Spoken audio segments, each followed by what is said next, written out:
Senang sekali saya Hanif Al-Qadri kembali bersama Anda di channel ini, Hanif Speaking. Dan kali ini kita akan bicara soal teknik sederhana public speaking. Mungkin di konten kali ini kita tidak akan bicara terlalu dalam bagaimana mengeksekusi masing-masing langkah atau strategi ini. Tapi lebih kepada teknik dasarnya, sekedar mengenali bahwa ini loh yang mesti Anda persiapkan ketika ingin menjadi seorang public speaker. Ulasan dan jawabannya akan Anda temukan di channel ini setelah saya Hanif Al-Qadri speaking. Paling tidak, saya akan memperkenalkan 6 teknik sederhana dalam public speaking. Ketika Anda ingin menjadi seorang public speaker yang baik sebagai pemula. Yang pertama adalah terkait dengan bagaimana mengatasi rasa gugup, grogi, kekhawatiran, atau ketakutan ketika akan bicara di depan banyak orang. Dan yang kedua, kita akan bicara soal bagaimana sebenarnya teknik pernafasan dan juga vokal turut mempengaruhi kesiapan dan kesigapan kita, termasuk kepercayaan diri kita berada di depan publik. Ketiga, terkait dengan persiapan public speaking, kemudian teknik membuka public speaking yang kelima, dan terakhir bagaimana menyampaikan dan menutup public speaking. Tapi jangan lupa, sebelum kita lanjut, subscribe dan tekan tanda lonceng agar Anda menjadi orang pertama yang akan mendapatkan notifikasi ketika konten berikutnya hadir saya upload di channel ini. Kita lihat langkah yang pertama atau teknik yang pertama dalam public speaking, yaitu bagaimana mengatasi rasa grogi, kekhawatiran, dan ketakutan ketika baru pertama kali. Bahkan sebenarnya untuk orang-orang sudah terbiasa sekalipun, rasa grogi 5 menit sebelum tampil menjadi sebuah hal yang wajar. Tapi kalau kita coba urai, ada 2 faktor penyebab kenapa kita grogi saat berhadapan dengan publik ketika akan bicara di depan banyak orang. Yang pertama ya karena tidak biasa, dan yang kedua belum menguasai materi. Kalau tidak biasa barangkali memang perlu jam terbang. Tapi kalau tidak menguasai materi, ini yang menjadi persoalan. Solusinya cuma satu, latihan dan banyak membaca. Banyak membaca membuat kita bisa tahu isi, dan banyak latihan membuat kita mengerti apa eksekusi yang harus kita lakukan terhadap pelaksanaan di hari hanya. Dan gugup juga seringkali muncul pada siapapun ya, termasuk saya. Namanya juga menghadapi orang baru, banyak orang yang barangkali belum kita kenal.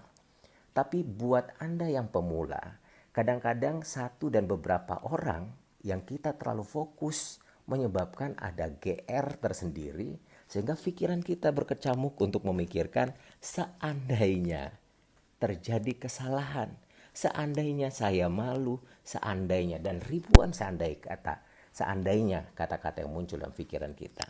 Ini yang membuat akhirnya fokus kita menjadi terhambat dan membuyarkan semuanya. Terus apa yang bisa kita lakukan kalau itu terjadi? Langkah sederhana yang barangkali bisa Anda perbuat adalah menarik nafas secara pelan dari hidung kemudian keluarkan dari mulut. Lakukan beberapa kali. Dan yang pasti ketika udara mengalir keluar, pada saat Anda menariknya dengan pelan, itu mempengaruhi diafragma Anda menjadi lebih lentur. Dan pada saat udara itu keluar, yakinkan pada diri kita bahwa saatnya saya tampil menjadi orang yang terbaik dan mendapatkan perhatian dari semua orang. Teknik berikutnya adalah teknik vokal dan pernafasan. Kita coba lihat soal pernafasan. Barangkali banyak orang meskipun begitu santai pada awalnya, tiba-tiba karena grogi, khawatir, takut, dia menjadi ngos-ngosan. Karena apa? Kemampuan dia untuk mengatur atau mengolah pernafasan sangat tidak baik. Ada orang yang melakukan dengan banyak cara. Beberapa di antaranya yang bisa dilakukan adalah meniup lilin dengan jarak 1 sampai 1,5 meter dengan mengucapkan kata-kata yang mengeluarkan lafaz-lafaz yang menarik nafas keluar. Tiupkan sampai lilin itu mati. Anda usahakan terus, karena itu persoalan adalah menarik udara dari perut, menyebabkan Anda bernafas dengan konteks diafragma. Ini memang butuh latihan yang panjang. Malah yang lebih sarkasme barangkali ada orang-orang yang melakukannya dengan merendam kepalanya di dalam air kemudian dia berteriak sekuat tenaga. Itu untuk melatih pernafasan perut sebenarnya. Nah, ini yang membuat pernafasan kita menjadi teratur. Dan banyak sekali sebenarnya cara-cara yang bisa kita lakukan.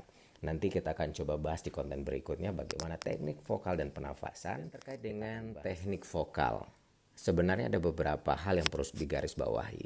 Di antaranya adalah stressing kalimat, intonasi, dan kecepatan berbicara.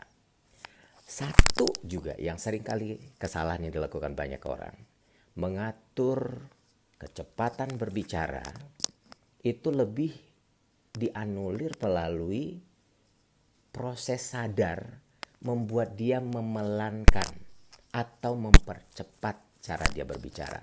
Padahal tidak itu menjadi solusinya. Yang mengatur kecepatan kita berbicara dalam teknik vokal sebenarnya cuma satu. Istilahnya adalah artikulasi. Artikulasi inilah yang membuat orang berbicara memang pada tempatnya dengan konteks dan space yang memang sudah secara alamiah diatur oleh diri sendiri.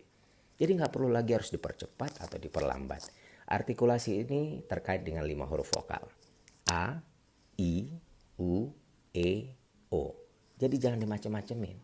Kalau ketemu dengan huruf vokal A, ya bunyinya A. Bentuk mulut harus A. Begitu juga dengan I, U, E, O. Karena memang setiap kita punya cara yang berbeda. Ada orang mengucapkan kata cinta dengan cinca. Itu bisa berbeda. Dan ini yang disebut dengan artikulasi. Sehingga menjadi ritmenya berubah. Kita ke teknik yang ketiga.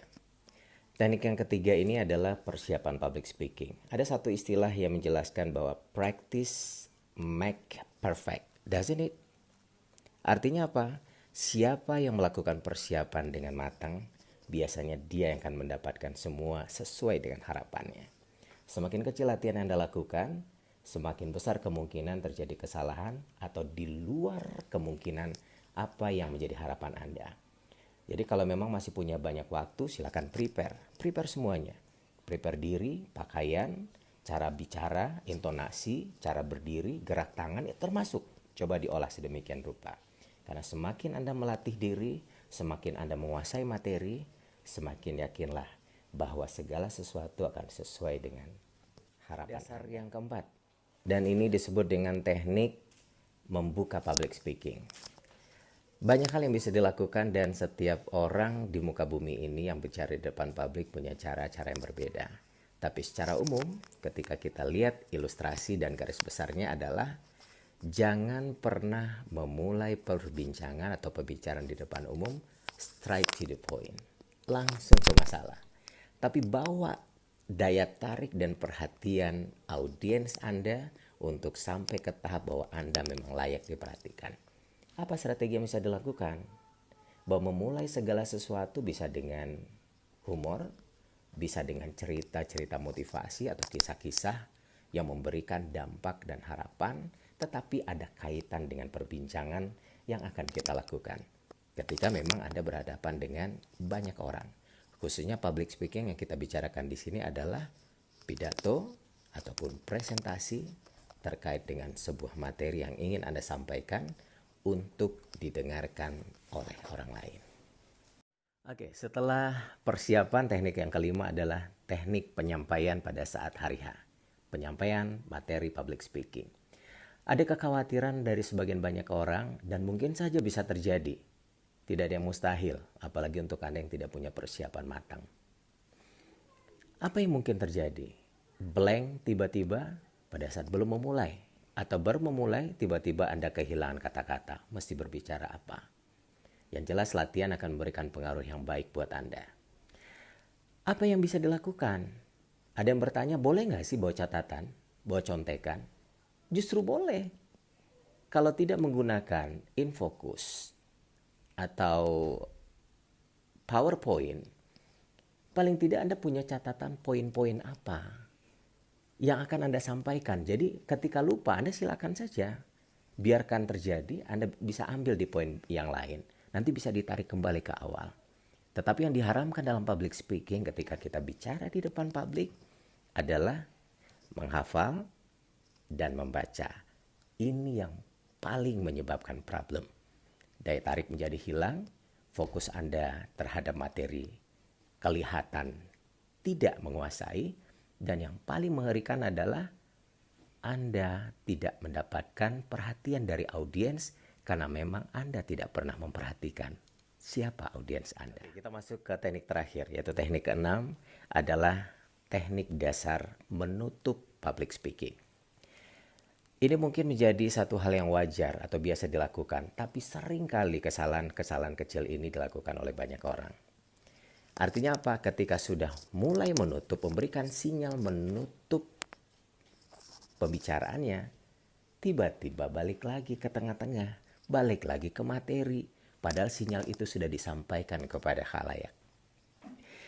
Artinya apa? Ketika memberikan sinyal, misalnya, oke baik Bapak Ibu, demikian apa yang sudah saya jelaskan hari ini, ya sudah. Kalau memang sudah sampai ke tahap itu menjadi sinyal buat orang lain bahwa akan selesai. Maka closing dengan to the point yang jelas. Artinya Anda bisa menutupnya dengan ikhwal simpulan atau justru menutupnya dengan cerita lainnya, tapi menjadi konteks untuk melengkapi apa yang sudah Anda sampaikan dari beberapa episode sebelumnya. Oke baik, barangkali demikian 6 teknik dasar public speaking yang paling sederhana yang saya sampaikan. Mudah-mudahan di konten-konten berikutnya saya bisa berikan atau bisa bahas lebih dalam lagi ke 6 teknik ini satu persatu supaya kita bisa melihat dan mengeksekusinya secara baik pada saat betul-betul menjadi seorang public speaker. Terima kasih untuk perhatian Anda untuk tetap konsen di konten ini. Semoga saja bermanfaat. Dan sekali lagi jangan lupa untuk like, comment, share, and subscribe. Sampai jumpa.